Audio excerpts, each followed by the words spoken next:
dhe në këtë kongres nuk u dëgjua himni i shqiptarëve apo himni i Shqipërisë.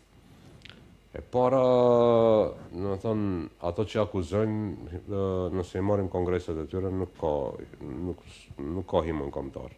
Të bëdia, dhe në thënë, edhe i fundit, edhe i parafundit, edhe tjera, dhe në thënë, se është një organizim Jo, në të fundit, partijak. po, në të fundit, zotimi vetëm për t'ju plotësuar këtu, në të fundit kishte një dokumentar që e lëshuar me gjatë se keni ndjekur edhe ju, ku fliste për një rrugtim prej luftës së vitit 2001 deri te kryeministri i parë shqiptar.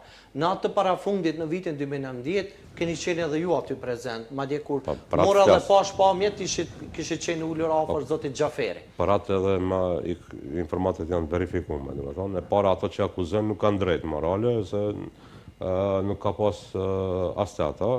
E dyta, pra ka qenë çështje protokolli, aty ka qenë flamuri kombëtar, edhe këtu ka pas dokumentar për rrjedhojën, për krejt ato. Çështja e himnit, domethënë, kanë vendosur që për shkak që kemi përcaktuar dhe kemi dashur me dhënë një mesazh politik, 9 maj është dita e Evropës, edhe është ka filluar me himnin e Evropës, domethënë nuk ka pas ndonjë propagandë tjetër.